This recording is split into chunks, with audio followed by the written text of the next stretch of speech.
Shalom, selamat malam Bapak dan Ibu yang terkasih di dalam Kristus, baik yang berada dalam ruangan ini maupun yang berada di live YouTube. Selamat bertemu kembali pada acara pembelajaran soteriologi pada hari Jumat 4 Agustus 2023 di kelas tema Adonai yang akan disampaikan oleh narasumber kami yaitu Pak Pendeta Daniel Palungan. Yang malam ini temanya adalah respon manusia terhadap karya penyelamatan Allah part 1. Tema yang sangat menarik untuk kita pelajari dan ketahui. Sebelum acara ini dimulai, mari kita awali dengan berdoa terlebih dahulu. Saya minta kesediaan dari Pak Aras untuk memimpin doa pembukaan. Dipersilakan Pak Aras. Baik, terima kasih Ibu Ali. Mari kita berdoa. Bapa di surga, kami bersyukur anak-anak-Mu boleh berkumpul di Zoom Sema Adonai. Di akhir weekend kami sudah bekerja. Terima kasih waktu yang spesial Tuhan berikan kami. Kuatkanlah kami, fisik kami, supaya kami boleh menerima pengajaran dari hamba-Mu. Engkau rapi hamba-Mu, Pak Daniel Palungan.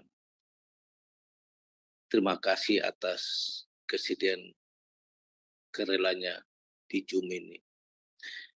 Biarlah setiap kata dan kalimat boleh jadi rema berkat buat anak-Mu di sini. Terima kasih atas pengorbanan Tuhan Yesus Kristus. Bapak udah mengirim untuk menyelamatkan kami. Kalaupun kami merespon saat ini, belum tentu sempurna. Tetapi ajarilah kami sebagai wujud terima kasih kami atas pengorbanan-Mu. Dan semakin hari kami mengerti apa yang Bapak kehendaki melalui hidup kami.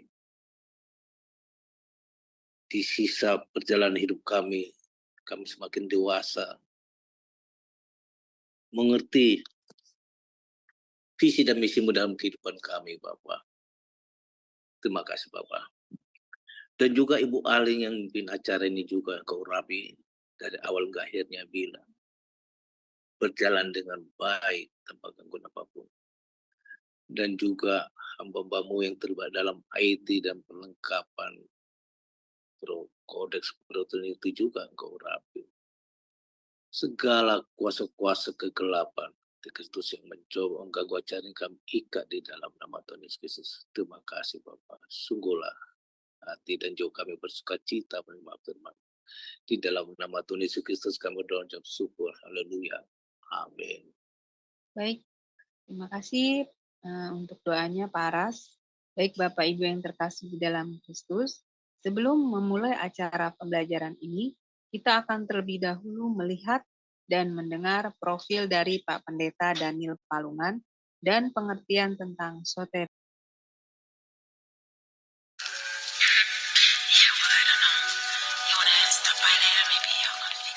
Salam semua, pada kesempatan yang berbahagia kali ini, Sema Adonai akan memperkenalkan pengajar kita, yakni Bapak Pendeta Daniel Palungan.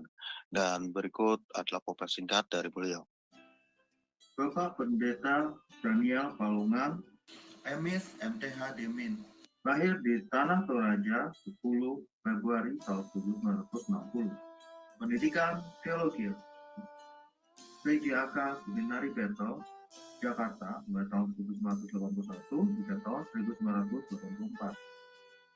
FTTII Jakarta Teologia mulai dari tahun 1996 hingga tahun 2000. FTTII Jakarta S2 Misiologi dari mulai tahun 2000 hingga tahun 2002. STT Antioquia TCIST S2 Sistematik Teologi dari mulai tahun 2001 hingga tahun 2003. FTT Berkat di Ministry tahun 2002 hingga tahun 2004. Pelayanan Gembala GBI Jemaat Sola Gracia Ciledug, Tangerang. Ketua Bidang Teologia GBI Wilayah 6 DPD Banten mulai tahun 2015 hingga tahun 2023. Pendiri dan Ketua STT Shalom Nusantara mulai tahun 2001 hingga tahun 2013. Pendiri dan terlibat di Divisi O sejak tahun 2021. Gembala di Sema Adonai Ibadah Online. Karya penulis buku Kingdom Speaker. Pedoman praktis menggali Alkitab Kingdom Citizen. Dan pada kesempatan kali ini, Bapak Pendeta Daniel Palungan akan mengajarkan kita tentang stereologi. Bagi Anda yang mungkin masih asing dengan istilah ini, berikut adalah penjelasan singkat dari beliau. Saudara-saudara yang kekasih di dalam Tuhan, kita akan belajar tentang doktrin soteriologi, yaitu doktrin yang mempelajari tentang keselamatan. Orang-orang berdosa yang tadinya jauh dari Tuhan dapat kembali kepada Allah melalui satu karya penyelamatan Tuhan yang disebut sebagai soteriologi. Doktrin ini sangat penting, oleh karena dari doktrin ini kita akan mengetahui apa yang Allah telah kerjakan untuk orang-orang berdosa dapat kembali kepada Allah dan apa yang orang-orang berdosa harus lakukan. Nah, doktrin ini sangat penting oleh karena pada akhir-akhir ini mulai muncul lagi ada pertentangan-pertentangan di antara hamba-hamba Tuhan yang berpandangan bahwa keselamatan itu bisa hilang, yang berpandangan bahwa keselamatan itu tetap, artinya sekali selamat tetap selamat. Ya. Kemudian dengan berkembangnya ajaran hyper grace, maka akhirnya orang tidak takut untuk berbuat dosa karena mereka beranggapan bahwa betapapun dosa yang Anda perbuat itu sangat besar, anugerah Tuhan lebih besar. Dan ini sesuatu yang perlu kita pelajari bersama-sama supaya kita tidak salah untuk memperlakukan hidup ini sebagai orang Kristen. Jadi saya kira itu yang menjadi pendahuluan supaya saudara bisa tahu dan kemudian tertarik untuk mempelajari pelajaran ini. Dan pengertian Selamat soteriologi. belajar. Nah, ternyata penting sekali bagi kita, anak-anak Tuhan, untuk bisa mengerti tentang soteriologi ini, agar tidak mudah disesatkan oleh pengajaran-pengajaran yang tidak benar, yang tidak sesuai dengan kebenaran firman Tuhan. Baik, kita akan menyapa narasumber kita dahulu. Shalom, selamat malam Pak Daniel. Selamat malam Bu Aling, selamat malam teman-teman semua. Iya, bagaimana kabarnya Pak? Puji Tuhan dalam keadaan baik, sehat, cukup Amin. Diberkati Tuhan. Luar biasa. Ya, baik Pak, saya serahkan waktu selanjutnya kepada Pak Daniel. Silakan Pak Daniel. Oke, terima kasih Bu Aling. Sama-sama. Ya. Nah, saudara-saudara yang kekasih di dalam Tuhan, kita bersyukur bahwa Tuhan selalu memelihara, menjaga, dan mencukupkan semua kebutuhan-kebutuhan kita. Nah, pada hari ini kita akan melanjutkan pelajaran kita tentang soteriologi, doktrin keselamatan, dan kita sudah belajar tentang keselamatan yang dikerjakan baik oleh Bapa, baik oleh Anak, maupun oleh Yesus. Nah, dari data-data Alkitab yang kita sudah gali bersama-sama untuk 3 pribadi itu, jelas bahwa baik Bapa adalah penyelamat, Anak adalah penyelamat, Roh Kudus adalah penyelamat. Dan yang sangat indah dari semua itu dikatakan bahwa Bapa adalah penjamin keselamatan, Anak juga adalah penjamin keselamatan, dan Roh Kudus adalah penjamin keselamatan. Nah, dengan itu maka saya dapat menyimpulkan orang yang sudah diselamatkan oleh Allah, ya, orang yang sudah diselamatkan oleh Allah, maka keselamatan orang itu tidak akan bisa dibatalkan oleh apapun, dan siapapun. Ya, jadi keselamatan yang dikerjakan Allah itu teguh. Ya, tetapi supaya jangan nanti saudara confuse dengan konsep sekali selamat tetap selamat, itulah maka kita akan melanjutkan sesi-sesi berikutnya dengan apa tanggung jawab orang-orang yang sudah diselamatkan oleh Allah itu. Apakah kemudian boleh hidup semau gue, kata orang Betawi, atau dia harus mempertanggungjawabkan di dalam hidupnya keselamatan yang Tuhan beri secara cuma-cuma itu. Nah, jadi pada malam ini kita akan melanjutkan firman pelajaran kita tentang respon. Ya, sebelumnya masih ada satu poin sebenarnya, yaitu karya firman di dalam keselamatan, yaitu menuntun kepada keselamatan, melahirbarukan, ya, dalam 1 Petrus 1 ayat 23, bahwa Roh Kudus itu juga, firman Allah itu bersama-sama dengan Roh Kudus melahirbarukan orang-orang berdosa menjadi manusia baru dan menjadi milik Allah. Kemudian firman itu berkuasa untuk menyelamatkan orang-orang berdosa dengan kuasa yang ada di dalam firman itu sendiri. Nah, sebelum saya lebih jauh masuk kepada respon manusia terhadap keselamatan dari Allah, ini adalah garis mendatar, ini adalah rentang waktu hidup manusia dari lahir sampai dia mati. Boleh saja sebelum terjadi keselamatan itu dia orang Kristen, dia orang aktif di dalam pelayanan. Tetapi agama dan keterlibatan di dalam pelayanan itu bukanlah sarana keselamatan atau fasilitas keselamatan. Karena terjadinya titik keselamatan itu pada saat Bapa berkarya, Anak berkarya, Roh Kudus berkarya, dan juga firman berkarya di dalam orang itu. Nah, jadi keselamatan itu terjadi pada satu titik, ya, bukan sesuatu proses yang panjang seperti ada juga dosen yang mengatakan itu, tetapi sayangnya tidak disertai dengan data-data Alkitab. Jadi pernyataan yang bersifat subjektif. Nah, jadi baik Bapa, Anak, Roh Kudus maupun firman itu, karya penyelamatan mereka itu terjadi pada satu titik. Tidak Bapa dulu, baru sesudah itu Anak, lalu sesudah itu Roh Kudus. Tetapi secara bersama-sama bekerja pada satu titik waktu yang sama. Ya. Nah, kemudian bagaimana supaya manusia itu bisa selamat? Maka ada respon. Nah, responnya itu yang dikatakan dalam Alkitab iman. Nah, dari situlah kita bisa melihat perjalanan waktu ke depan dari orang-orang itu yang saya katakan sesudah diselamatkan. Nah, ini yang kita mau coba gali dari sini. Pada saat dia beriman kepada Tuhan itu, di situ terjadi, ya, keselamatan di dalam dirinya, tetapi sesudah itu apa yang wajib dia lakukan sebagai orang yang beriman kepada Tuhan.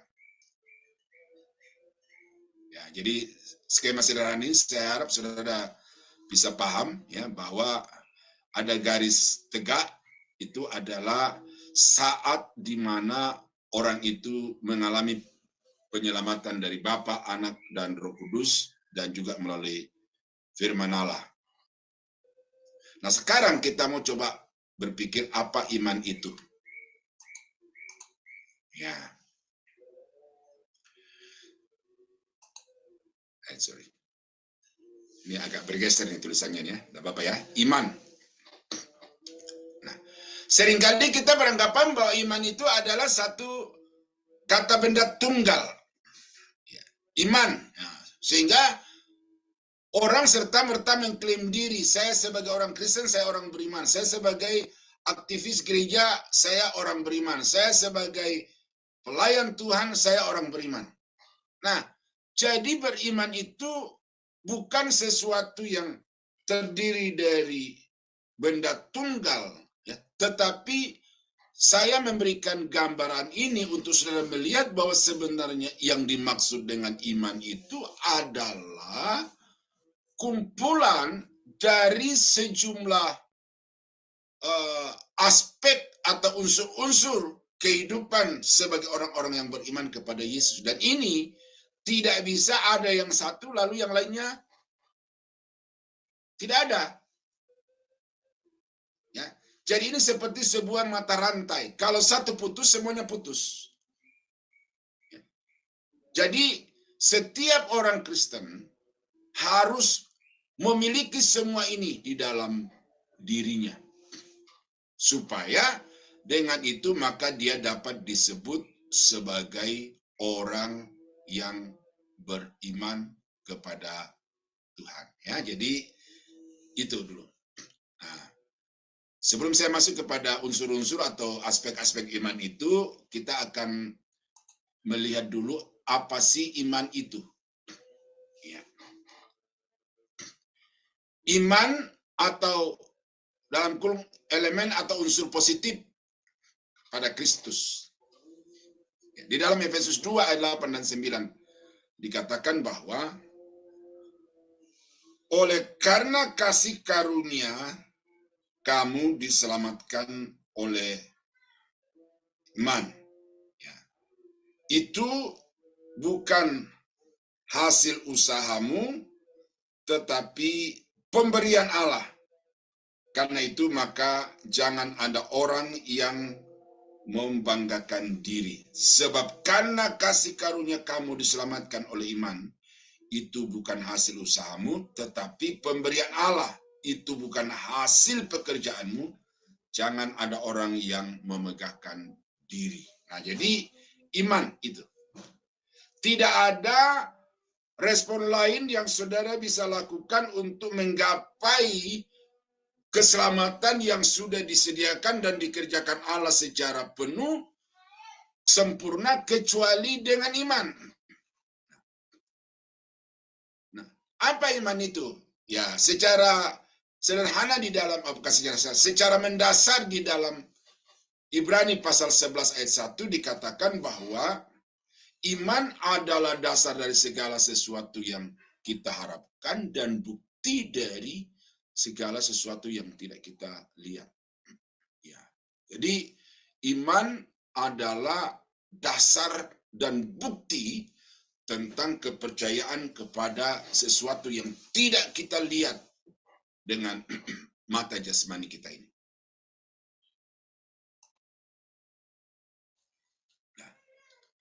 Nah, secara arti kata, kata iman itu berarti meletakkan seluruhnya hidup saudara kepada Tuhan. Iman artinya bersandar sepenuhnya kepada Allah. Iman berarti mempercayakan segenap hidup kepada Allah. Itu secara leksikal dapat di situ. Dalam perjanjian lama, ya kita melihat di situ ya, ada tindakan-tindakan ini.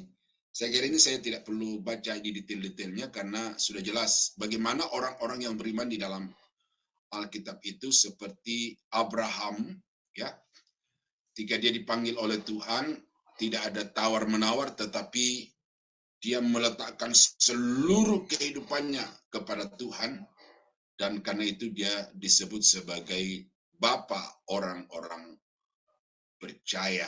Nah, di dalam perjanjian baru nanti saudara baca ini saja karena nah, di dalam diri orang-orang yang percaya kepada Allah itu juga harus meliputi jiwanya. Yang pertama adalah disebut sebagai orang beriman secara intelek, yaitu dia memiliki pengenalan atau pengertian akan kebenaran wahyu Allah yang menyatakan keselamatan dalam Kristus.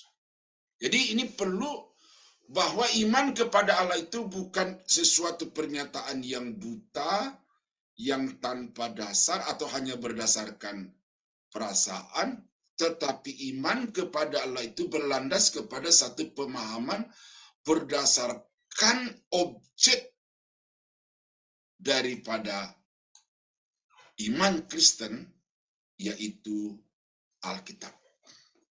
Nah ini kalau kita baca di dalam Alkitab, saudara, apa yang membuat orang Israel itu tidak memperoleh keselamatan yang dikaruniakan Allah kepada mereka? Karena dikatakan mereka tidak mengenal Allah. Umatku binasa oleh karena mereka tidak mengenal Allah. Jadi iman itu juga harus mencakup pemahaman. Dan di dalam Injil Yohanes dikatakan bahwa inilah hidup yang kekal itu, yaitu bahwa mereka mengenal Engkau satu-satunya Allah yang benar dan mengenal Yesus Kristus yang telah Engkau utus itu. Nah, jadi ini sesuatu yang berkaitan dengan rasio manusia, akal manusia, intelek manusia. Bahwa kita beriman itu bukan hanya dengan hati, tetapi juga harus dengan akal kita. Nah, karena itu kalau ada orang berkata, beriman kepada Tuhan itu jangan pakai otak. Ya, saya kira itu pernyataan-pernyataan yang situasi tertentu dapat dijadikan semacam satu rangsangan untuk berserah kepada Tuhan tanpa argumentasi, tetapi tidak berarti bahwa kita percaya kepada Tuhan lalu kita mengabaikan unsur intelek di dalam kehidupan kita sebagai manusia itu. Itu sebabnya Tuhan memberikan kepada kita otak. Ya, otak itu jangan saudara pikir hanya secara alamiah supaya ada isi di kepala, tetapi otak itu diberikan oleh Tuhan berbeda dengan otak hewan.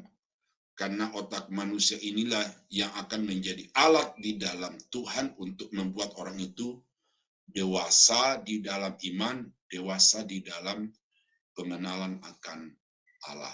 Nah, ini juga secara implikatif bahwa saudara sebagai orang yang beriman kepada Tuhan itu, saudara tidak boleh memegang Alkitab itu hanya kemudian digenggam di tangan. Tetapi Alkitab itu harus dibaca, Alkitab itu harus direnungkan, dipahami, kemudian diterapkan di dalam kehidupan kita sehari-hari. Nah, tidak ada loncatan di sini. Kadang-kadang orang Kristen itu melakukan loncatan. Dari dia percaya, lalu kemudian katanya dia mau menyenangkan Tuhan, mau melakukan perintah Allah. Nah, dari mana saudara tahu perintah Allah itu? Jangan seperti agama-agama suku, kepercayaan-kepercayaan animis, yang hanya berdasarkan kepada praduga-praduga, asumsi-asumsi. Ya, umpamanya saya melihat di satu YouTube ya orang-orang yang masih sangat tradisional itu dengan kepercayaan-kepercayaan lama mereka itu, pada saat mereka melakukan satu ritual penyembahan atau peribadatan kepada sesuatu yang mereka percayai, itu mereka memberi makanan-makanan. Ya, mungkin karena sayangnya atau karena cintanya kepada yang atau sesembahannya itu, maka dia membeli roti. Lalu roti itu ditaruh di satu wadah, lalu diletakkan dengan satu keyakinan bahwa roti ini akan menyukakan hati sesembahannya itu. Nah, apakah sesembahan itu makan roti atau tidak?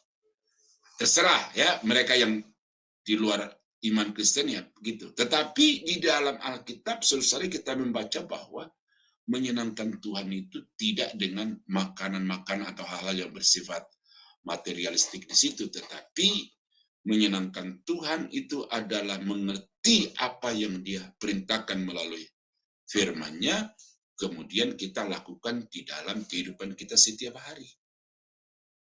Nah, jadi orang beriman itu ya pemahamannya itu benar apa tidak gitu loh. Nah, yang kedua adalah unsur emosi, yaitu kepekaan atau kesadaran akan kuasa Allah dan perasaan yang dalam tentang anugerahnya di dalam Yesus Kristus sebagai satu-satunya yang memenuhi kebutuhan dan digerakkan oleh pertobatan sejati.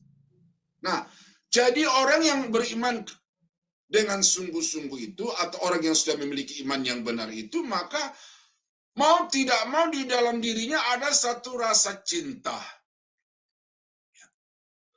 Ada kerinduan untuk selalu bersekutu dengan Tuhan, mencari Tuhan, dan tinggal di dalam hadirat. Nah, ini dorongan secara emosi itu, atau iman kepada Allah itu mencakup juga emosi perasaan kita itu, dengan mendorong kita untuk terus-menerus melakukan satu relasi dengan Tuhan di dalam ibadah-ibadah, di dalam persekutuan-persekutuan, ataupun juga di dalam penyembahan pribadi atau personal meditation gitu. Nah, itu akan nampak kalau orang itu sungguh-sungguh beriman, itu mau tidak mau dia akan mencari Allah setiap saat, bahkan di dalam dia bertindak melakukan sesuatu, dia akan berpikir bahwa Allah ada bersama dengan saya, karena itu maka saya tidak boleh bertindak sesuka hati. Karena ada rasa di dalam dirinya. Ya. Nah, kemudian unsur yang ketiga yang harus diliputi oleh iman di dalam diri orang-orang berdosa yang kembali kepada Allah karena iman itu adalah ada satu kesadaran, ya, lalu kemauan secara pribadi untuk menyerahkan hidupnya kepada Tuhan seutuhnya. Karena itu di dalam Galatia pasal 2 ayat yang ke-20, Paulus berkata, adapun hidupku ini bukannya aku lagi, tetapi Yesus yang hidup di dalam aku. Artinya apa? Orang beriman itu sadar sepenuhnya bahwa hidupnya itu, kepemilikan atas hidupnya itu bukan lagi dirinya sendiri, tetapi kepemilikan atas hidupnya itu adalah Yesus yang adalah Tuhan dan Juru Selamat, yang sudah mati di atas kayu salib untuk menebus dan menyelamatkan. Nah, karena itulah saudara, maka hidup ini tidak lagi diperlakukan sesuka hati, tetapi hidup ini atau ya diri ini harus dibaktikan, didedikasikan seutuhnya kepada pemilik yang sah seutuhnya atas kehidupan kita, yaitu Allah di dalam Yesus Kristus. Nah, jadi karena itu maka saudara harus sadar itu, bahwa iman itu meliputi pemahaman, iman itu meliputi perasaan, dan iman itu juga meliputi tindakan, yaitu mempersembahkan segenap hidup kita seutuhnya kepada Tuhan. Ya. Pikiran, perasaan, dan kemauan atau kehendak. Ya. Objek iman ialah pribadi dan perbuatan Yesus Kristus. Nah, ini saudara mesti ini dari doktrin keselamatan ini saya mau sampaikan kepada saudara bahwa Yesus secara hakikat dia adalah Allah. Secara karya, dia adalah Juru Selamat. Di bawah kolong langit ini tidak ada nama lain yang dikaruniakan kepada manusia yang olehnya kita selamat, kecuali di dalam nama Yesus Kristus. Oleh karena itu, saya harap saudara-saudara, ini saya agak sedikit tekankan di sini, jangan sampai terkecoh, tanda petik ya, jangan sampai terkecoh oleh pernyataan-pernyataan dari pendeta-pendeta yang oleh karena kelihayan mengolah kata, oleh karena kelihayan mengolah situasi secara psikologi, lalu saudara terperangkap di dalam satu ajaran yang menyangkal bahwa Yesus adalah Tuhan, Yesus adalah juru selamat. Ya, ini hati-hati. Ya, saya sebagai pengajar ini saya harus menekankan ini bahwa tidak ada pribadi lain yang saudara wajib untuk percayai. Selamat adalah Yesus Kristus sebagai Tuhan dan juru selamat. Nah, orang yang sudah diselamatkan itu baru menghasilkan buah-buah roh. Ya, ini. Nah, sekarang yang selanjutnya kita gambar tadi itu yang ada rangkaian bundaran-bundaran itu dalam satu lingkaran. Yang pertama adalah percaya. Ya. Apa yang dimaksud percaya di sini? Kegagalan bangsa Israel dalam beriman kepada Allah adalah karena mereka tidak mau mempercayai bahwa Yesus adalah Mesias, anak Daud yang dijanjikan dan yang datang untuk menyelamatkan mereka. Di Mesias sudah datang, tetapi mereka bersikeras untuk tidak mau mengakui bahwa itulah Yesus. Ya. Mari kita baca ayat ini ya, Matius pasal 12 ayat yang ke-23. Ya. Maka takjublah sekalian orang banyak itu, katanya ia ini agaknya anak Daud. Memang mereka berharap datangnya Mesias, datangnya Juru Selamat. Dari mana datangnya Mesias Juru Selamat itu? Sudah dinyatakan di dalam kitab suci bangsa Israel, yaitu Perjanjian Lama, bahwa akan datang melalui jalur keturunan Daud. Tetapi ketika Mesias itu datang, itu mereka ada keraguan, kebimbangan, sekalipun tanda-tanda kemesiasan Yesus itu begitu jelas, nyata, tegas di mata mereka. Karena itu mereka dikatakan menghujat Roh Kudus. Berbeda dengan perempuan Kanaan atau Sirofenisia di dalam Matius pasal 15. Yang ketika Yesus datang ke daerahnya, dia datang menghampiri Yesus dan berkata, Yesus, Tuhan, anak Daud, tolonglah aku. Tolonglah aku ya Tuhan, anak Daud. Lalu karena itu kepada perempuan itu Yesus berkata, hai ibu, besar imanmu. Besar imanmu. Karena dia percaya bahwa dia ini adalah anak Daud yang dijanjikan itu, Mesias itu, Juru Selamat yang dijanjikan itu. Sama juga dengan kasus Bartimeus, kalau saudara baca di dalam Markus pasal 10.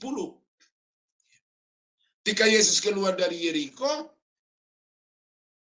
si Bartimeus buta yang pengemis itu berteriak dan berkata, Yesus anak Daud.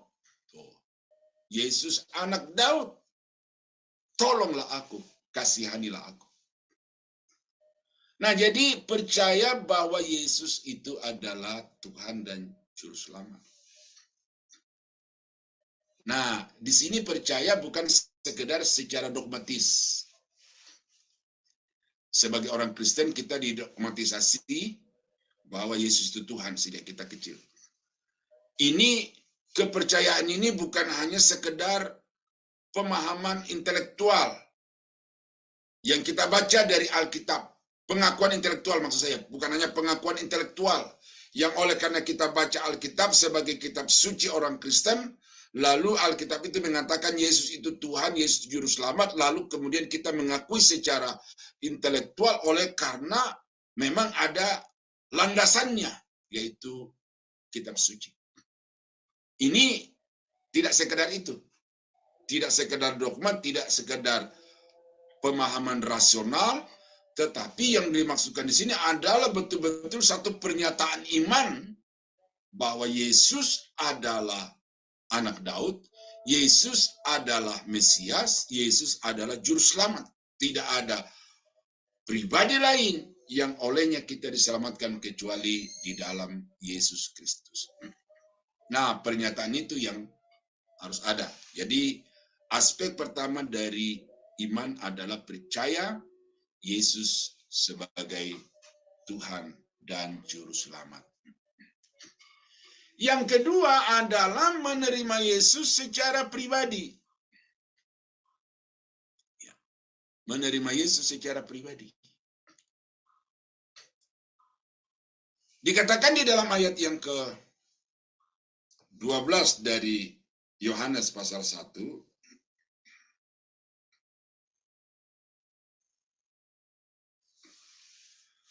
tetapi semua orang yang menerimanya diberinya kuasa supaya menjadi anak Allah, yaitu mereka yang percaya dalam namanya. Percaya poin 1 tadi.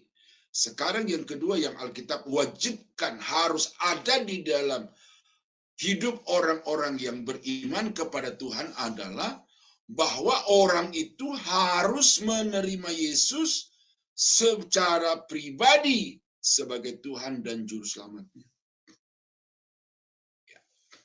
Karena tanpa adanya perjumpaan secara pribadi dengan Yesus, tanpa adanya penerimaan Yesus di dalam kehidupan secara pribadi, maka kekristenan agamawi, pelayanan adalah aktivitas sosial. Lalu ya kekristenan status. Tetapi orang-orang yang sungguh-sungguh beriman kepada Allah itu ya dia harus menerima Yesus secara pribadi di dalam hidupnya.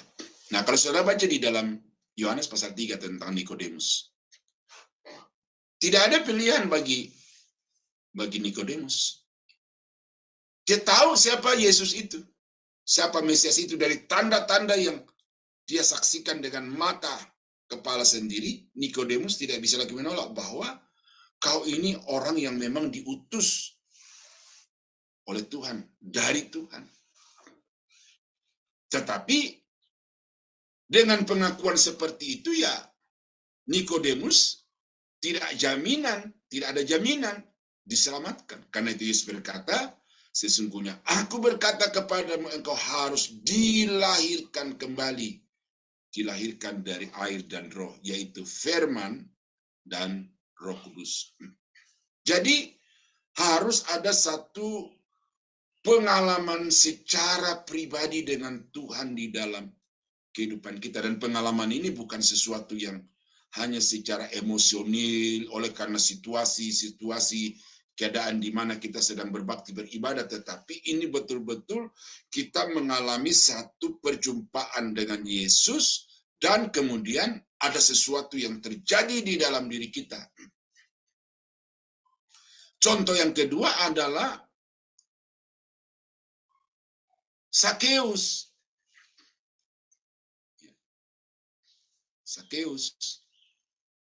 Kita baca di dalam Lukas pasal 19 itu. Yang Yesus berkata bahwa hari ini telah terjadi keselamatan di dalam rumah ini oleh karena orang ini juga adalah keturunan Abraham. Itu kata Yesus.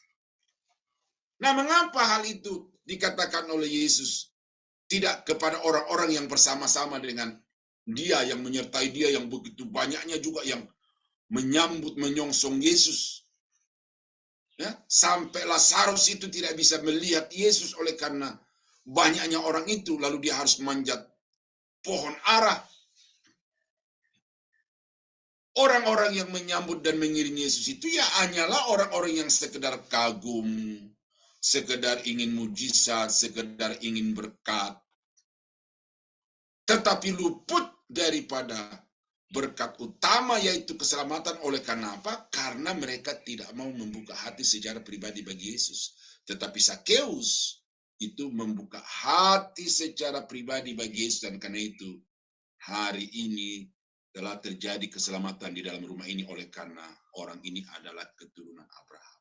Nah, jadi saudara-saudara kekasih dalam Tuhan, makanya selalu saya katakan, agama itu tidak menyelamatkan. Ya, agama tidak menyelamatkan. Orang Nias, orang Batak, orang Toraja, orang Ambon, Manado, Papua, Poso, ya, orang-orang yang dari lahir sudah Kristen.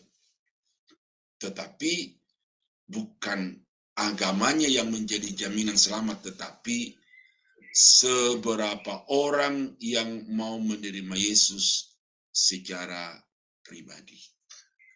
Ya, di dalam Wahyu, Yesus berkata, lihatlah aku berdiri di muka pintu sambil mengetok. Ya, nanti kita akan masuk di dalam renungan kitab Wahyu. Ya, ini kita akan pelajari setiap jemaat ini karakteristiknya, keadaan rohaninya masing-masing. Nah, ini jemaat di Laodikia ini, saudara, itu kaya raya, baik secara pribadi maupun secara komunal, kaya raya oleh karena fasilitas ibadah mereka itu, waduh, terbaik, termewah dari gereja-gereja yang ada di daerah Asia Kecil. Tidak kekurangan apa-apa, kata Alkitab. Tetapi sangat disayangkan bahwa mereka tidak memiliki Yesus di dalam hatinya. Yesus di luar kehidupan mereka. Karena itu, Yesus berdiri di muka pintu sambil mengetok. Siapa yang membuka hati, Yesus akan masuk dan orang itu akan memperoleh keselamatan. Nah, jadi saudara-saudara, saya harap dengan poin-poin ini, saudara secara pribadi otomatis dapat mengukur, ya, dapat mengukur kadar keimanan saudara itu sampai di mana. Ya. Menerima Yesus. Waktu Paulus di kota Filipi, yang dia di penjara, lalu terjadi gempa bumi. Kepala penjara itu ketakutan dan ingin membunuh diri oleh karena tahanan-tahanan yang merupakan tanggung jawabnya itu tidak bisa lagi dihalangi untuk kabur. Karena semua tembok-tembok penjara, gerbang-gerbangnya sudah hancur oleh karena gempa yang dahsyat akibat dari doa dan pujian Paulus dan Silas itu. Tetapi Paulus mendekati orang ini dan dikatakan dengan gemetar kepala penjara itu berkata kepada Paulus, Tuan, apa yang harus aku perbuat supaya aku selamat? Maka kata Paulus kepadanya, percayalah kepada Yesus, maka engkau akan selamat, engkau dan seisi rumahmu. Nah, engkau dan seisi rumahmu. Kemudian di sini ada orang yang menggampangkan keselamatan itu. Seperti keselamatan itu boleh boncengan gitu loh. Ya. Bahwa kalau satu orang dalam rumah diselamatkan, seisi rumahnya diselamatkan. Ya. Itu penafsiran yang sangat dangkal, cetek. Gitu. Ya. Lukas di dalam kisah itu mengatakan bahwa kemudian Paulus dibawa oleh kepala penjara itu ke rumahnya untuk diobati, kemudian diberi makan. Lalu Paulus pada saat itu juga memberitakan firman kepada seisi rumah dari kepala penjara itu. Artinya apa? Bahwa satu orang diselamatkan karena percaya seisi rumahnya diselamatkan. Artinya apa? Persyaratan yang berlaku bagi satu orang ini untuk diselamatkan itu percaya dan menerima Yesus. Itu juga mutlak berlaku bagi seisi rumahnya, yaitu percaya menerima Yesus. Baru diselamatkan. Jadi keselamatan itu sangat pribadi. Kalau bapaknya berdosa, anaknya dihukum, itu akibat dosa itu bisa berdampak kepada orang lain. Tetapi kalau bapaknya diselamatkan, tidak ada ayat dalam Alkitab bahwa anaknya otomatis diselamatkan. Karena itu, bapaknya yang diselamatkan karena percaya dan menerima Yesus, demikian juga anggota keluarganya diselamatkan hanya karena percaya dan menerima Yesus secara pribadi. Ya, saya diingatkan oleh entah itu roh atau apa di dalam kesempatan ini supaya juga untuk meluruskan karena ada pandangan-pandangan yang seperti itu. Ya. Saya menemukan di dalam kehidupan saya, di dalam pelayanan saya bahwa ada banyak pendeta-pendeta yang anak-anaknya itu tidak mencerminkan kehidupan sebagai anak pendeta. Karena itu ada seorang anak muda yang terbeban untuk melayani anak-anak pendeta lalu membuat satu persekutuan anak-anak pendeta. Pelayanan khusus kepada anak-anak pendeta. Karena tidak otomatis bapaknya pendeta, anaknya rohani. Tidak otomatis bapaknya selamat, anak-anaknya selamat. Setiap orang harus membuka hati dan menerima Yesus secara pribadi. Karena itulah maka pelayanan harus terus-menerus dilakukan. Penginjilan harus terus-menerus diintensifkan. Bukan saja kepada daerah-daerah non-Kristen, tetapi kepada daerah-daerah Kristen. Ya. Ada teman saya berkata begini, saya nggak setuju ada penginjil-penginjil datang ke Tanah Timur. Ini dia orang Timur, tapi sudah meninggal. Kenapa saya bilang? Karena orang Timur itu sudah percaya kepada Yesus. Saya bilang, Bung salah. Waktu pertama kali misionari Portugis datang ke Tanah Timur,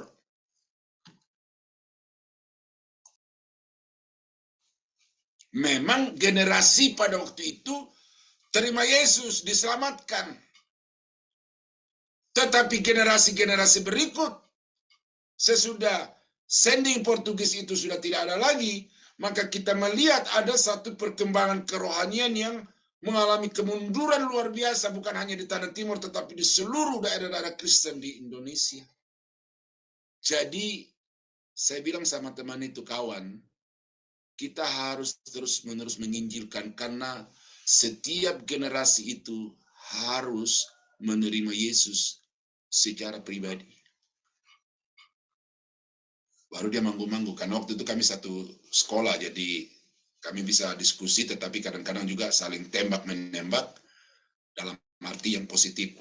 Dan termasuk itu saya bilang, Tanah Timur tidak boleh mengklaim diri sudah masuk surga.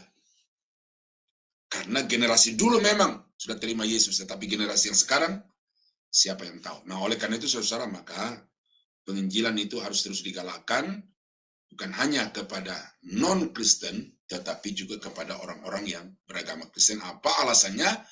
Karena setiap orang Kristen mutlak harus bertemu dengan Yesus secara pribadi.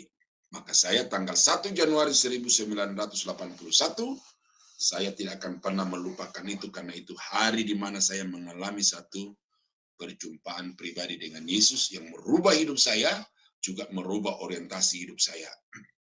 Kemudian pada bulan Maretnya, ada pendeta Yakob Nahwe datang bikin kebaktian kebangunan rohani di kota Jayapura, dan pada saat itu saya diteguhkan untuk menjadi pelayan Tuhan. Ya, melalui satu kutipan ayatnya saya dihantam luar biasa sehingga saya gemetar ketika mendengarkan itu. Lalu saya ambil keputusan, saya meninggalkan SMA saya pada waktu itu kelas 2. Lalu saya tinggalkan SMA, kabur dari keluarga, pergi ke Jakarta tanpa mengerti apa tujuan dan apa yang harus disiapkan untuk datang ke Jakarta. Pokoknya saya mau sekolah Alkitab di Jakarta. Dan puji Tuhan, saudara, ya sampai sekarang Tuhan pelihara dan Tuhan cukupkan. Makanya saya tidak pernah kalau diminta mengajar itu minta transport atau minta apa. Pokoknya sejak tahun 81 saya sudah mengalami Tuhan memelihara saya, dan ke depan pasti Tuhan akan terus pelihara saya. Nah, jadi terima Yesus secara pribadi, ya, saudara. Ini agak sedikit berkhotbah ini ya, Bapak Ibu ya, enggak apa-apa.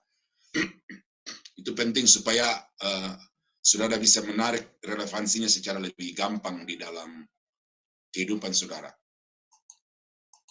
Nah, oh ini tadi nih, menerima Yesus secara pribadi. Sudah ya? Nah, yang ketiga adalah bertobat. Nah ini, bertobat.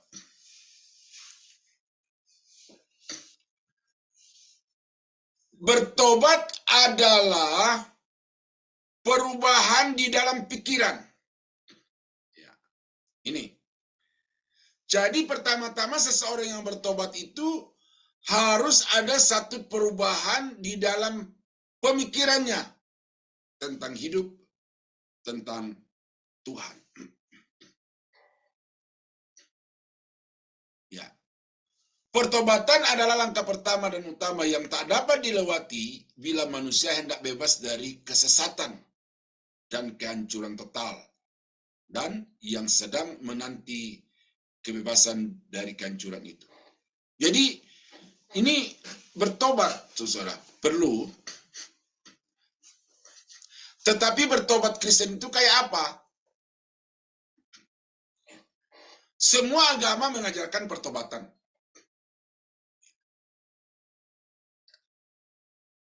Terutama agama, saya lupa nih agama Hindu. Yang sedangkan untuk kita duduk saja, itu kita harus membersihkan tempat duduk kita itu sebelumnya, karena jangan sampai kita duduk itu dan mengorbankan ada hewan-hewan kecil di tempat itu. Itu ajarannya begitu. Pertobatan. Tetapi saudara-saudara, pertobatan Kristen itu bukan berlandaskan kepada pandangan umum, tetapi pertobatan Kristen itu adalah berlandaskan kepada ajaran Alkitab, yaitu berhenti dari segala niat, berhenti dari segala rancangan, dan berhenti dari segala perbuatan kejahatan. Karena percaya dan menerima Yesus sebagai Tuhan dan Juru Selamat. Karena itu ya, pertobatan itu berlandas kepada Yesus. Orang-orang yang lain bertobat, ya, tetapi tanpa Yesus tidak ada jaminan keselamatan. Nah, karena itu maka pertobatan ini saya tempatkan di bawah percaya dan menerima Yesus. Karena itu dulu. Kalau saudara melakukan pertobatan di luar Yesus, ya itu pertobatan naluri, pertobatan perasaan, ya mungkin karena jenuh berbuat jahat yang tidak pernah merasa damai, tidak pernah merasa tentram, capek dikejar-kejar perasaan dan juga oleh polisi, lalu kemudian udah saya tobat, saya tidak mau mencuri lagi, saya tidak mau berbuat jahat lagi. Itu bukan pertobatan Kristiani, tetapi pertobatan Kristiani itu adalah berlandas kepada percaya dan menerima Yesus sebagai Tuhan dan Juru Selamat. Ya, ada banyak ayat-ayat ini. Nah, tetapi di sini yang dimaksud bertobat di sini dulu adalah perubahan pikiran. Ya, ini yang disebut sebagai metanoia itu.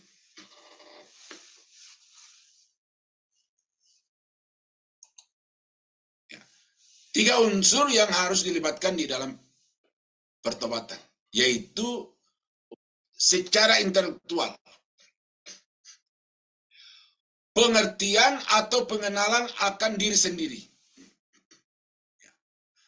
Bahwa ternyata saya ini orang berdosa. Ternyata saya ini orang jahat. Ternyata saya ini orang yang semua aspek kehidupan saya itu hanya menyakiti dan mengecewakan Tuhan. Lalu kemudian ada penyesalan terhadap semua yang dikerjakan itu. Tuntutan di sini ialah pertobatan sejati, bukan seperti orang-orang yang berubah. Nah ini tadi nih, karena takut hukuman, tetapi karena menyesali diri. Ini Matius 27 ayat 4 ini siapa?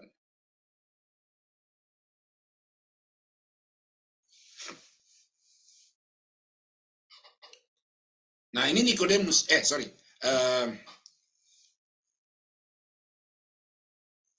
murid Yesus yang mendurhaka itu. Yudas, ya Yudas. Jadi memang waktu Yesus digiring, disiksa itu, kita baca di dalam Kisah Rasul itu, Yudas itu ya sangat menyesal. Tetapi penyesalannya itu tidak membawanya kembali kepada Tuhan, tetapi justru hanya untuk menyesali tindakannya itu. Lalu apa yang dia lakukan? Dia pergi menggantung diri, lalu kemudian hidupnya berakhir, sesudah mati dia jatuh ke tanah dan terurai isi perutnya itu. Jadi menyesal, tapi tidak bertobat. Kenapa? Karena dia tidak mau percaya dan tidak mau menerima Yesus. Ya, mungkin seperti pembunuh-pembunuh yang lain juga, ya kan? Dia menyesali, saya sudah berbuat jahat kepada ini, kepada itu. Ya. Itulah sekedar pertobatan dari Yudas itu. Nah, di dalam pertobatan itu juga ada unsur emosi, meliputi juga emosi. Yang dimaksud di sini adalah perubahan perasaan. Ada rasa sedih yang dalam karena dosa-dosanya. Karena perkara itu dibenci oleh Allah dan bertentangan dengan karakter Allah. Jadi orang yang bertobat itu ya namanya benci, namanya jijik, gimana sih gitu ya?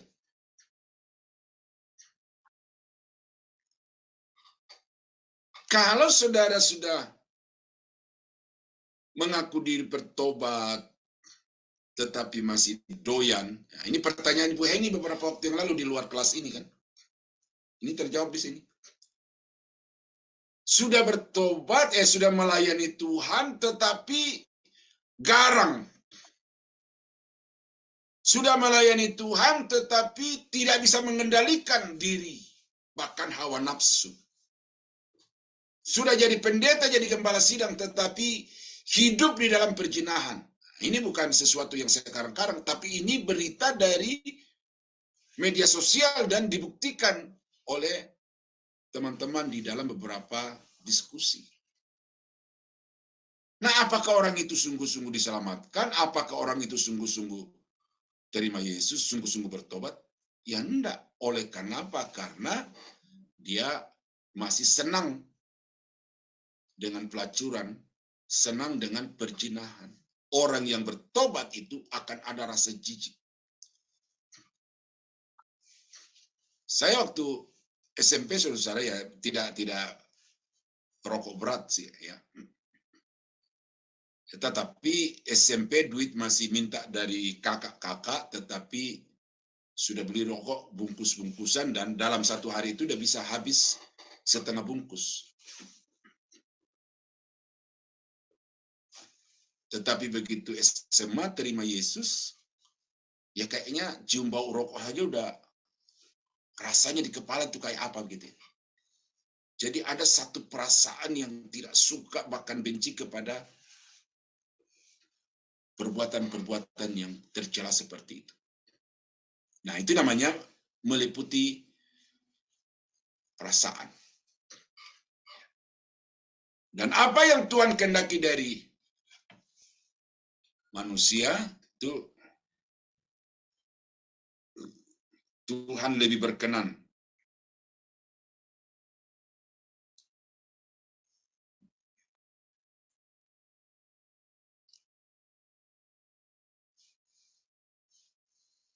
Ya. Sebab engkau tidak berkenan kepada korban sembelihan, sekiranya kupersembahkan korban bakaran. Engkau tidak menyukainya. Di mana ayat yang berkata Tuhan lebih berkenan kepada kasih setia dan seterusnya itu. Jadi korban-korban sembelihan, ayat yang ke-19. Korban sembelihan kepada Allah ialah jiwa yang hancur, hati yang patah dan remuk. Tidak akan kau pandang hina ya Tuhan. Karena itu Alkitab berkata, koyakkanlah hatimu dan bukan pakaianmu. Karena kalau orang-orang Yahudi itu merasa berdosa bersalah, dia koyakkan pakaiannya, kemudian dia mandi di dalam debu, dia botaki kepalanya, kemudian dia bungkus dirinya dengan karung. Itu kemudian merasa, saya sudah bertobat, saya sudah menyesal terhadap dosa-dosa saya. Itu di luar, itu tradisi, itu dogma. Tetapi pertobatan sejati adalah hati yang hancur, hati yang patah. Oh. Saya harap di sini tidak ada yang patah hati karena cinta ya. Tetapi patah hati karena dosa, lalu kembali kepada Tuhan. Nah, itu yang Alkitab katakan. Itu korban yang paling disukai oleh Tuhan. Lalu ada kemauan meliputi kehendak di sini, yaitu mau hidup sesuai dengan kehendak Tuhan.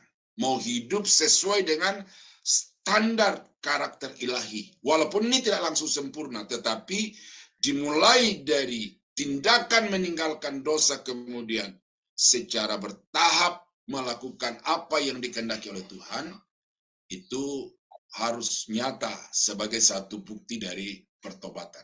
Ya, jadi pertobatan itu meliputi pikiran, meliputi perasaan, dan juga meliputi kehendak. Nah, jadi Bapak Ibu, bukan sekedar kata-kata ya, tetapi betul-betul nyata di dalam kehidupan kita. Ya. Pertobatan haruslah merupakan kenyataan pengalaman dan bukannya kenyataan dogma. Itu tadi saya sudah singkat-singkat itu. Saya bacakan aja nih.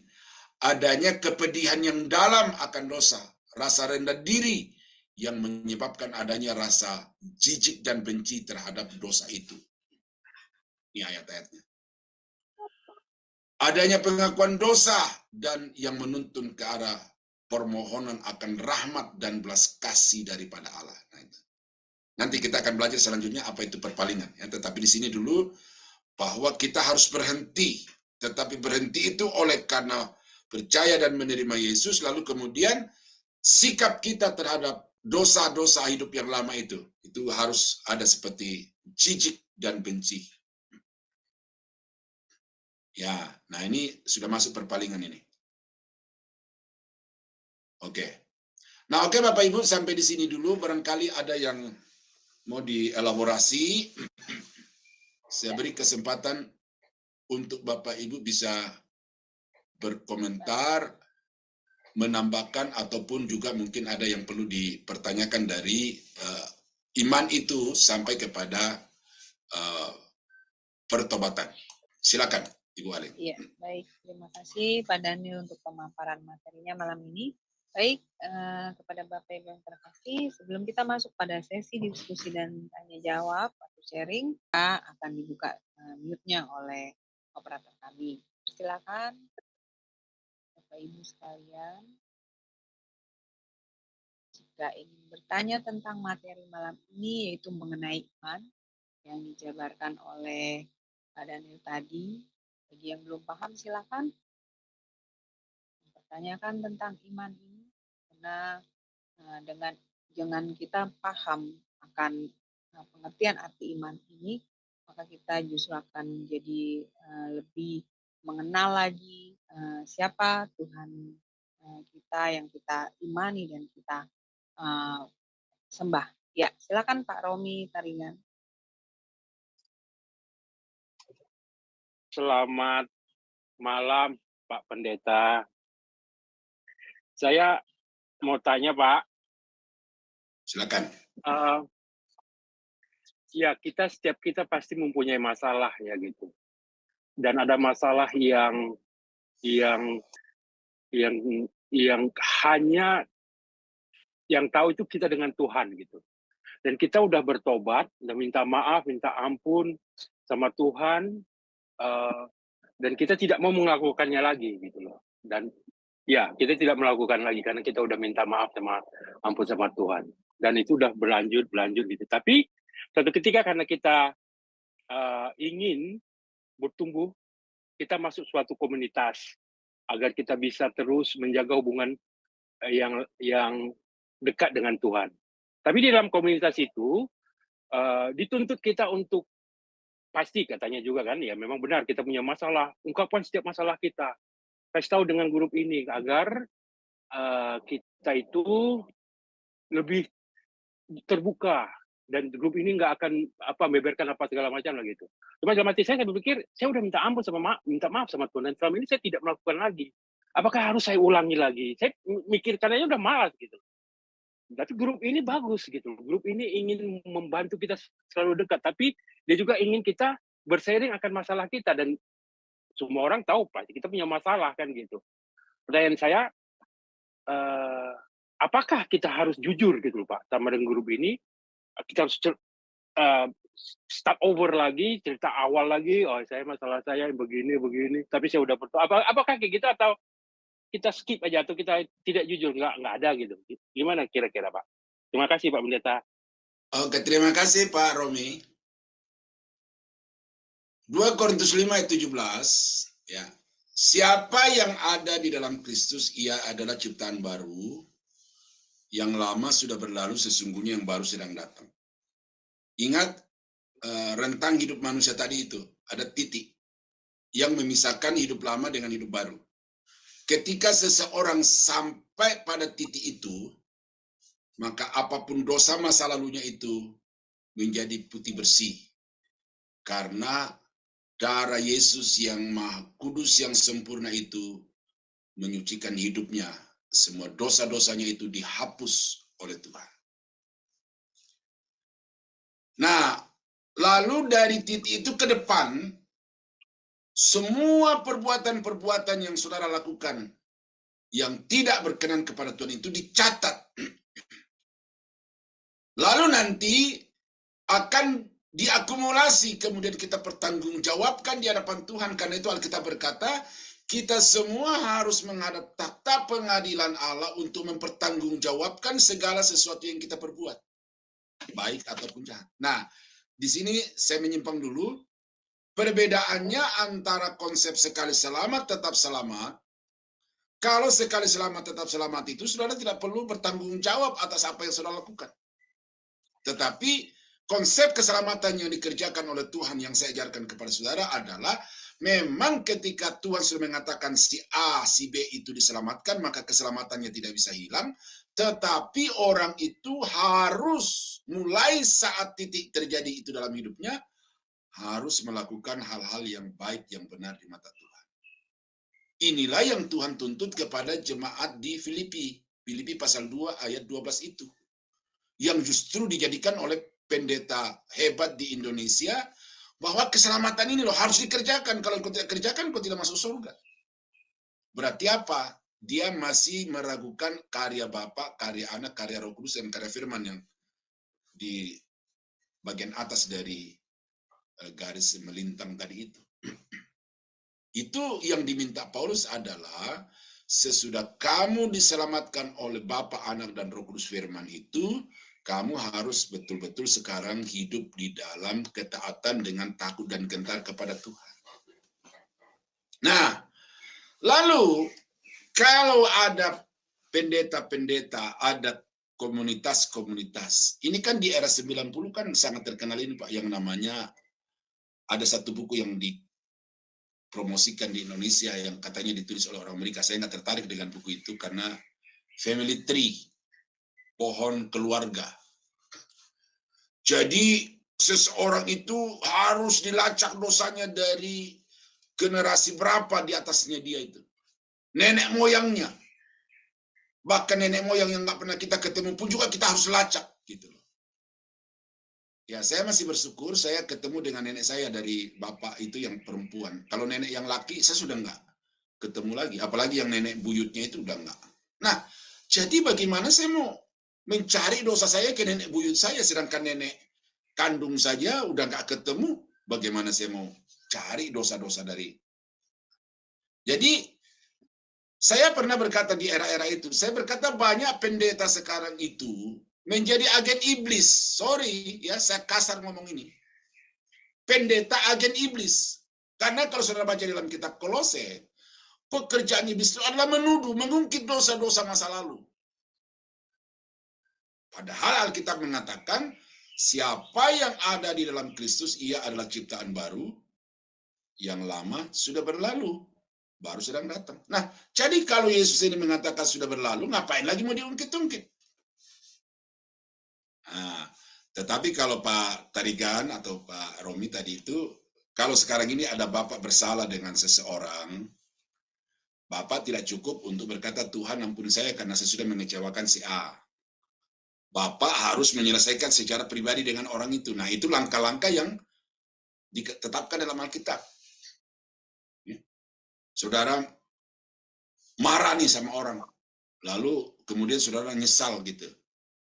Tuhan ampuni saya karena saya sudah marah sama si orang itu. Tidak bisa, tidak. Saudara harus mesti minta pengampunan. Karena itu di dalam Lukas pasal 6:38 itu.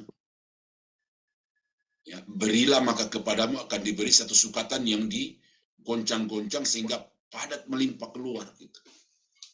Ya, pengampunan dari orang yang bersalah itu juga harus supaya dia diampuni oleh Tuhan. Nah, sama juga kalau orang bersalah kepada saudara, saudara harus memberi pengampunan. Nah, pelacur yang datang kepada Yesus yang ketangkap basah itu, dosa masa lalunya tidak dihitung oleh Yesus. Oke, pergilah dan jangan berbuat dosa lagi. Itu saja perintahnya Tuhan. Jadi Pak Tarigan dalam hal ini ya Pak Tarigan yang tahu. Dan tadi Bapak sudah katakan, memang itu sudah diketahui dan tidak diulang lagi. Nah, kenapa lagi si pendeta komunitas itu mau? Ada yang berkata gini dulu Pak prakteknya, tulis di atas kertas dosa-dosa apa saja, lalu kemudian diserahkan kepada pimpinan komunitas itu, lalu dibikinlah satu seremoni, bakar bersama-sama, dengan itu dosamu sudah diampuni. Ini lebih bodoh lagi, ya. Dosa kok bisa dibakar dengan api? Nggak bisa begitu, saudara. Ya, jadi saya kira itu Pak. Ya, saya minta maaf ini kata-katanya agak kasar karena memang ini saya terbawa emosi untuk menyadarkan saudara jangan ikutan ajaran yang bodoh-bodoh. Dosamu tidak diselesaikan oleh orang, tetapi dosamu diselesaikan dengan dirimu sendiri dengan Tuhan. Karena itu bertobat dan tinggalkan. Nah, tetapi kalau Bapak merasa bersalah, ada sesuatu yang Bapak mau ceritakan kepada orang, makanya ada orang-orang yang dipercaya Tuhan untuk memberi pelayanan konseling. Nah, itu makanya Sema Adonai menyediakan itu. Ya, jadi kalau ada sesuatu yang menekan di dalam perasaan Bapak Ibu, silakan, tetapi datang kepada orang-orang yang dapat dipercaya. Karena begini Bapak Ibu, ada juga konselor-konselor itu yang ember gitu loh. Saya belajar di S1, di S2, konseling Kristen itu ya lumayan SKS-nya. Dan satu yang harus dijaga oleh seorang konselor adalah keep. Ya, keep. Kalau ada kisah-kisah yang sangat menarik untuk bisa menjadi berkat bagi orang lain, sebelum diceritakan minta izin kepada yang punya kasus itu. Persetujuannya baru kita boleh cerita. Nah, tetapi sekarang banyak konselor-konselor yang merasa bangga karena dia punya data lalu masalah orang diumbar di depan publik. Nah, itu tidak boleh konselor begitu ya.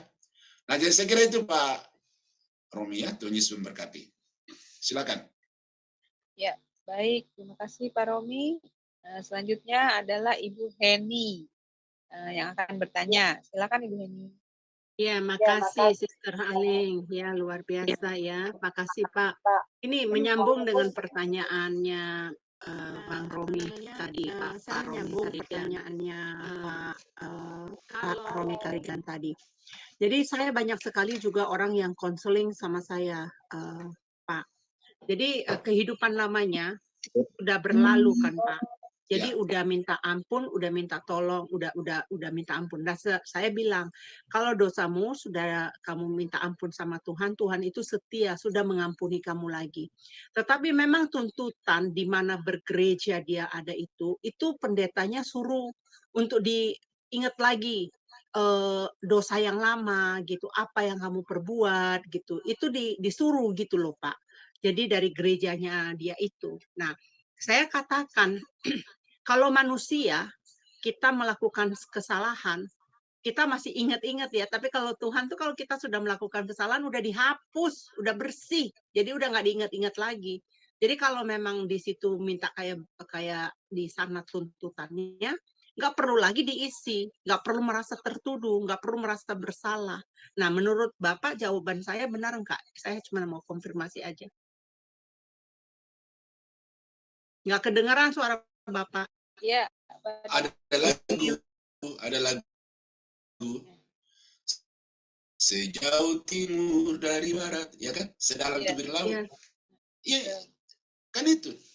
Jadi apa yang Ibu katakan itu betul. Makanya tadi saya agak emosi mengatakan bahwa pendeta-pendeta agen iblis itu. Dan ini yang membuat banyak orang justru stres gitu loh. Datang konseling bukannya pulang lega, tetapi semakin merasa stres oleh karena dihantui dengan masa lalu. Jadi orang dibawa untuk nengok masa lalu, bukan tatap ke depan kepada kesempurnaan dan kasih karunia Allah yang melimpah-limpah, tetapi masa lalu. Nah, saya tidak setuju dengan pelayanan konseling yang seperti itu. Tetapi, oke, dosamu diampuni, tetapi engkau yang tahu kapan engkau bertemu dengan Yesus, gitu loh. Yang murni-murninya bertobat itu ya kau yang tahu. Nah, itu maksudnya begitu.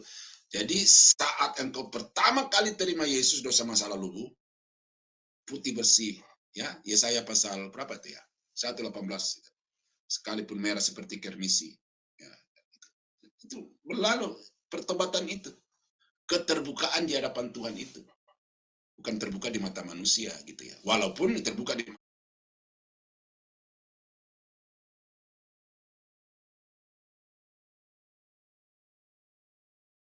mata manusia, tetapi saya katakan tadi itu ya kita mesti hati-hati karena banyak orang ini yang bangga dengan masukan-masukan seperti itu, kemudian dia umbar.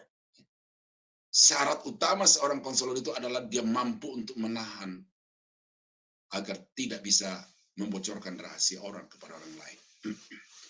Jadi saya kira itu, jadi apa yang Ibu lakukan itu sudah betul. Ya kita berdoa bagi gereja-gereja seperti itu supaya jangan terus berkembang. Ya. Baik, terima kasih Pak. Oke, satu terakhir ya Bu Aling ya, karena udah waktu. Ada dua nih Pak, biar diselesaikan aja Pak. Dua. Oke deh. Ya Pak Aras, silakan Pak Aras.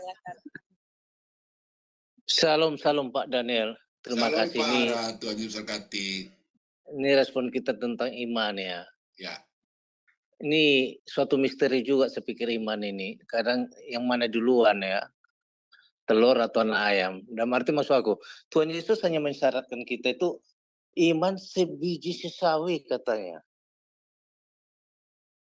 Kalau saya datang ke bumi, maksudnya kalau dia datang masih saya jumpai kakak ada iman. Lalu ini poin yang penting buat kita. Bagaimana supaya iman itu yang Tuhan Yesus inginkan. Sebenarnya faktor yang utama itu waktu kita mempercayai sesuatu itu kan nggak mungkin kekuatan kita. Berarti ada sesuatu kekuatan di dalam pribadi kita, apa di dalam roh kita itu dari kekuatan Tuhan itu sendiri. Nah, lalu bagaimana kita sebenarnya untuk bisa ke situ, Pak Daniel ya? Oke. Sehingga kita bisa percaya. Kalau ada masalah kita nggak perlu ataupun kita tolong kita butuh duit bla bla bla, kita nggak perlu mengemis-ngemis. Oh Tuhan, beri aku kepercayaan supaya aku percaya bahwa Engkau sanggup memberi aku makan. Oh Tuhan, beri aku iman supaya aku sanggup melayani pelayanan ini. Jangan buat aku malu meminta-minta ke sana ke sini ke sono buat sumbangan belum apa. Nah, ya itu aja yang saya pikir saya sebenarnya misteri ingin ke sana, tetapi ya itulah firman Tuhan itu bagaimana berbuah untuk jadi seperti powerful. Ya. Bagaimana Pak Daniel? Oke, terima kasih Pak Ara. Jadi Bapak menyoroti iman dari sisi lain. Jadi iman adalah satu kekuatan untuk bisa menghancurkan semua musuh dan persoalan-persoalan dalam kehidupan kita. Itu Bapak soroti ke situ. Dan betul bahwa orang yang beriman itu tidak perlu takut untuk menghadapi apapun, percaya kepada Tuhan. Tetapi iman yang saya bahas di sini adalah iman dalam kaitannya dengan keselamatan. Ya, jadi Bapak saya lihat dari sisi barat, Bapak lihat dari sisi timur. Dan itu tidak salah, memang tidak salah. Ya, jadi orang yang memiliki iman itu ya akan berdampak kepada seperti yang Bapak katakan tadi. Kalau dia masih takut untuk ini lalu masih mengandalkan orang lainnya, berarti imannya itu pertanyakan. Nah, tetapi iman yang saya bahas di sini adalah bahwa seseorang itu tidak akan memperoleh keselamatan itu kalau dia tidak beriman kepada yang tadi sudah uraikan itu. Nah, dari mana sumber iman itu kalau kita baca di dalam Alkitab? Itu juga adalah karunia Allah. Jadi Allah mengaruniakan iman itu. Paulus berkata, sebab kepada kita dikaruniakan bukan hanya untuk menderita bersama-sama, bukan hanya untuk percaya kepada Yesus, tapi juga untuk menderita bersama-sama dengan Dia. Jadi iman itu karunia. Tetapi apa bedanya dengan anugerah? Iman di sini sudah melibatkan manusia di dalamnya. Karena itu saya letakkan di bawah garis melintang tadi itu. Karena itu merupakan respon. Melibatkan manusia di dalamnya. Seperti bertobat. Bertobat itu melibatkan manusia, tidak Allah sepenuhnya. Karena kita ini bukan robot yang kemudian digerakkan secara remote. Berhenti. Jalan, bukan. Tetapi di situ bertobat itu sudah dibutuhkan partisipasi manusia di dalamnya. Yaitu dia harus sadar apa dosa itu, lalu kemudian dia berhenti. Bukan karena remote control, tetapi karena ada satu tindakan dari dirinya sendiri. Itu makanya saya bilang respon manusia, ya, respon manusia. Jadi saudara ini bukan robot. Lalu semua ya tergantung Tuhan, terserah Tuhan. Enggak. Saudara diberi pikiran, diberi perasaan, diberi kemauan. Nah, itu harus diberdayakan di dalam meresponi keselamatan yang Tuhan anugerahkan kepada kita. Jadi dari mana datangnya iman itu? Ya, iman itu adalah pemberian Tuhan anugerah. Tetapi karena iman itu melibatkan juga manusia di dalamnya, maka saya kelompokkan itu sebagai respon manusia kepada Tuhan. Jadi saya kira itu Pak Anas ya. Jadi betul apa yang Bapak bilang tadi, tetapi di dalam konteks yang dan sudut pandang yang berbeda. Ya, sakit umpamanya, gitu ya, sakit. Lalu dia minta disuntik mati atau apalah gitu ya kan, sudah dilegalisasi di beberapa negara gitu kan, atas kemauan sendiri. Nah ini apa? Orang-orang seperti itu adalah orang-orang yang tidak punya iman dalam arti tidak percaya kepada kekuasaan Tuhan yang sanggup untuk memulihkan hidupnya gitu. Nah yang itu yang Bapak tadi maksudkan itu. Tetapi di sini adalah meraih keselamatan dari Tuhan itu ya tidak bisa, harus dengan iman, yaitu ya tadi unsur-unsurnya percaya Yesus, menerima Yesus, lalu kemudian yang ketiga adalah bertobat. Nah, saya kira itu Pak Ara ya. Yesus memberkati. Ya, baik. Oke, tunggu saya komentar aja. Ya memang walaupun dalam dua hal yang berbeda, tapi itu kayak sejalur. Dalam arti gini, bagaimana kita percaya terus sama Tuhan, dalam arti ya, dalam perjalanan ini ada titik-titik tertentu, kadang di hati kita, apa betul ya kejadian ini seperti ini, apa betul-betul lah. Ini sebenarnya kita tahu itu pasti iblis lah yang selalu mau ingin menggoyangkan itu. Jadi firman Tuhan yang kita baca itu ke mana maksud saya, supaya itu bertumbuh, supaya bisa iman kita itu pada Tuhan itu, aduh harus gini, betul-betul. Iya, oke Pak, betul itu. Tetapi itu sudah agak melangkah keluar, apa namanya, bukan melangkah, artinya langkah selanjutnya, tindakan selanjutnya dari titik tadi itu Pak, dari titik keselamatan itu. Nah, itu kelanjutannya ke depan itu ya memang kita iman itu harus dinamis. Ya, harus dinamis, tidak bisa statis gitu. Nah, salah satu proses dinamisasi iman itu adalah yaitu melalui persoalan-persoalan yang terjadi dalam hidup kita. Itu melatih kita untuk membuktikan bahwa iman kita itu ada dan Tuhan kita itu ada. Nah, oleh karena itu maka apa yang Bapak tambahkan itu sangat baik, tetapi tidak lagi di dalam titik tadi itu Pak, itu sudah agak ke depannya ya. Jadi artinya perjalanan kekristenan sesudah dia diselamatkan itu di situ. Itu bagus sekali. Dan orang Kristen kalau tidak begitu ya masuk surga, tetapi dikatakan dalam Alkitab seperti diselamatkan dari api. Tidak ada kebanggaan pahalanya di hadapan Tuhan. 1 Korintus pasal 3 itu. Ya. Oke Pak. Oh, ya. Ya. Baik, satu Terakhir. lagi ya, Pak Daniel. Ini siapa Bang Kodek ya, sama Donai Kodek. Ya, silakan Bang. Ya. Monitor Bang Kodek. Iya, shalom, shalom, salam sejahtera. Ya, Salam sejahtera Pak Kodeks. Ya, Pak Pendeta Daniel, saya mau bertanya ini berlandaskan Alkitab. Lukas pasal 22 ayat 31 sampai 32, di mana dibacakan, Simon, Simon, lihat iblis telah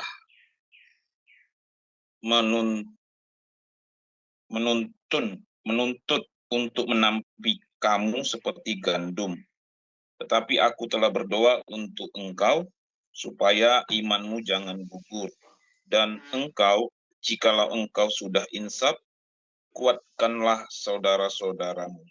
Nah, Pak Pendeta, yang mau saya tanyakan, dalam situasi atau keadaan waktu itu, waktu percakapan di perjamuan malam, Tuhan Yesus mengatakan ini kepada Simon, kepada Kefa, Simon Petrus. Jadi pertanyaan saya, apakah Petrus atau Simon Petrus atau Kefa ini belum mengalami lahir baru atau dilahirkan kembali, atau belum dia mengalami pertobatan sejati, atau belum mengalami atau mendapatkan keselamatan? Terima kasih. Iya. Kalau kita membaca Petrus ini memang satu murid yang unik ya, selain Yudas ya. Kalau Yudas itu unik sekali, tapi Yudas ini memang ya. Tetapi itu dimaklumi bahwa Yesus memilih pada waktu itu di dalam konteks menjadi pengikut, menjadi asisten ya, pembantu. Tetapi kemudian diproyeksikan juga bahwa pada akhirnya nanti mereka ini akan menerima tanggung jawab sepenuhnya dari Yesus ketika Yesus terangkat ke surga. Nah, karena itu maka titik awal dari murid-murid ini yang harus kita hitung itu adalah hari Pentakosta. Bahwa sebelum mereka itu dipenuhi dengan Roh Kudus, ya memang mereka labil, gitu loh. Ini kan yang labil ini sebenarnya bukan hanya Petrus. Kalau saudara baca di dalam Yohanes pasal, saya lupa itu ya, yang Petrus berkata, saya mau pergi menangkap ikan, lalu murid-murid juga yang lain, oke, kami pergi bersama dengan engkau kan? Saya lupa itu Yohanes berapa, 21 kalau tidak salah itu ya. Nah, artinya yang menonjol kelabilannya itu ya Petrus, tetapi sebenarnya murid-murid yang lain itu juga ya labil. Nah, dalam hal itulah maka Yesus berkata kepada murid-muridnya, jangan kamu tinggalkan Yerusalem sampai kamu diperlengkapi dengan kekuatan dari tempat yang maha tinggi. Nah, jadi kekuatan secara pribadi itu tidak memadai untuk kemudian bisa melakukan apa yang dikehendaki Tuhan. Baru akan terjadi kalau orang itu diberi kuasa. Kamu akan menerima kuasa kalau Roh Kudus turun ke atas kamu, sehingga kamu menjadi saksiku di Yerusalem, Yudea, Samaria, sampai ke ujung bumi. Jadi perlu ada tenaga pembantu, tenaga yang dari Tuhan, itu Roh Kudus. Nah, kita baca bahwa sejak hari Pentakosta itu, sifat-sifat Petrus itu berubah 180 derajat gitu. Dari orang yang tadinya penakut, dari orang yang tadinya punya ambisi-ambisi yang pribadi, tetapi sejak hari Pentakosta itu, maka sejak saat itu murid-murid itu, khususnya Petrus, tidak lagi ada keraguan. Nah, ini yang makanya keselamatan itu terjadi pada saat orang itu didiami oleh Roh Kudus. Nah, jadi pemahaman saya, Petrus itu berbuat seperti itu karena belum didiami oleh Roh Kudus pada saat itu. Tetapi sesudah dia dipenuhi, didiami, dibaptis oleh Roh Kudus, keselamatannya itu terjadi secara penuh, maka sejak saat itu Petrus itu mengalami perubahan yang sangat drastis di dalam kehidupannya. Nah, ingat bahwa keselamatan itu bukan karena himbauan Tuhan, tetapi keselamatan itu terwujud oleh karena orang itu meresponi dengan iman. Jadi sampai hari Pentakosta, saya berani katakan bahwa Petrus itu belum mempercayai sepenuhnya, sebenar-benarnya apa itu ajaran Yesus dan siapa Yesus itu. Tetapi ketika dia sudah dimeteraikan oleh Roh Kudus, didiami, dikuasai oleh Roh Kudus, maka saat itu keselamatan itu terjadi secara sempurna di dalam kehidupannya. Ya, saya kira itu Pak Kodeks. Baik, terima kasih Pak Pendeta Daniel. Iya. Terima kasih Jadi, Bu Ali. Ya, sama-sama. Jadi Ya. Pak Daniel, orang yang sudah benar-benar beriman itu ya terlihat dari buahnya ya, berarti dari sikap perbuatannya ya. Iya. Ya, seperti itu ya Pak Daniel. Jadi bisa dilihat dari sikap perbuatan dan ucapannya bahwa orang itu memang sudah benar-benar beriman pada Tuhan ya Pak, dan didiami oleh Roh Kudus ya. Itu salah satu aspek. Ya, karena tadi saya sudah katakan bahwa orang-orang agama lain pun juga ya berubah hidupnya, ya kan? Tetapi dasar perubahannya itu apa? Nah, perbedaannya dengan Kristen adalah karena percaya kepada Yesus, dan tadi yang saya sudah bilang sama Pak Kodes itu, bahwa peranan Roh Kudus di dalam hidupnya itu. Nah, mengenai perbuatan-perbuatan itu kita akan masih lanjut ke berikutnya, perpalingan dan seterusnya. Oh, iya. Kita belum sampai di masalah perbuatan di sini. Ini masih sampai di batas bertobat. Saya kira itu saja dulu, Bu Aling, ya. Berarti ini terakhir ya Pak ya, tidak next lanjut yang ke ini ya selanjutnya. Sudah mau tutup ini kelasnya ya Pak. Oh, Pak masih mau lanjut? Oh, untuk hari ini? Iya. Oh, untuk hari ini terakhir dong, udah lewat nih. Kan 8:30 jam kita ya kan? Iya. Oke, kalau gitu closing statement-nya Pak Daniel, lalu tutup dengan berkat dan doa bagi kami semua ya. Terima kasih. Ya, jadi saudara-saudara, keselamatan itu sepenuhnya dikerjakan oleh Tuhan, tetapi kemudian sesudah Tuhan menyediakan semua fasilitas keselamatan itu, maka kita sebagai manusia harus mengambil satu keputusan secara pribadi. Karena Tuhan tidak memprogram kita seperti robot yang dia dapat kendalikan. Di dalam diri kita itu ada kebebasan, ya, karena kita diciptakan segambar dan serupa dengan Allah, maka kebebasan yang Tuhan telah letakkan di dalam diri saudara dan saya itu sangat dijunjung tinggi, dihormati oleh Tuhan, dan karena itu dia meminta daripada kita ada satu kerelaan untuk mengambil keputusan bagi diri kita sendiri sebagaimana yang diharapkan dan yang dia telah kerjakan untuk kita. Itu sebabnya maka manusia harus mengambil satu sikap untuk meresponi apa yang Allah sudah kerjakan untuk keselamatannya, dan dengan sikap itulah maka keselamatan itu menjadi real di dalam diri orang itu. Nah, jadi tanpa ada respon dari saudara dengan percaya, menerima, dan bertobat, maka keselamatan itu masih tetap merupakan potensi. Tetapi ketika saudara sudah menerima Yesus secara pribadi dan berhenti untuk melakukan segala yang jahat, maka keselamatan itu menjadi efektif di dalam kehidupan saudara. Ya, kita akan masih melanjutkan ini, karena itu kesimpulan ini belum terlalu menyeluruh, tetapi sampai di situ itu dulu, bahwa saudara ada kebebasan untuk memilih dan menolak, tetapi keselamatan itu terjadi hanya karena iman kepada anugerah Allah di dalam Yesus Kristus, bukan karena perbuatan, bukan karena ini dan itu. Tuhan Yesus memberkati. Mari kita tunduk kepala, kita berdoa. Bapa di surga, terima kasih pada malam ini kami diajar oleh kebenaran firman-Mu. Sekalipun tidak semua ayat kami dapat baca, tetapi poin-poin dari doktrin keselamatan yang Alkitab ajarkan untuk harus kami lakukan dalam hidup ini, itu sudah kami dengar dan kami pahami secara mendasar pada malam ini. Tolong kiranya Roh Kudus kami terus menerus ajaran ini kami bisa pahami secara sempurna, dan dengan demikian kami akan hidup sebagaimana yang Tuhan ajarkan dan tetapkan bagi kami. Terima kasih untuk rekan-rekan di Sema Adonai yang dengan semangat yang begitu tinggi dan dengan partisipasi yang begitu luar biasa. Tuhan tolong berkati mereka, dan biar dedikasi mereka kepada Tuhan itu diperhitungkan Tuhan, sehingga pahala-pahala yang Tuhan sediakan itu juga pada akhirnya menjadi milik mereka. Tetapi selama mereka hidup di dunia ini, kiranya Tuhan memberkati kami dengan kesehatan, kekuatan, kesejahteraan, dan juga kecukupan, supaya kami dapat melayani Tuhan tanpa hambatan apapun. Sebentar kami akan berpisah, kiranya tangan Tuhan senantiasa menjaga, menuntun kami, supaya apapun yang kami kerjakan semuanya berkenan kepada Tuhan. Terima kasih Bapa. Dan saudara-saudara sidang jemaat yang dikasihi Tuhan, kiranya anugerah dari Allah Bapa, damai sejahtera dari Tuhan kita Yesus Kristus, serta persekutuan kuat kuasa Roh Kudus, kiranya menyertai kita sekalian dari sekarang sampai selama-lamanya. Di dalam nama Yesus, kami berdoa mengakhiri kelas ini. Haleluya. Amin. Tuhan Yesus memberkati. Selamat malam. Terima kasih Pak Daniel untuk pelayanannya.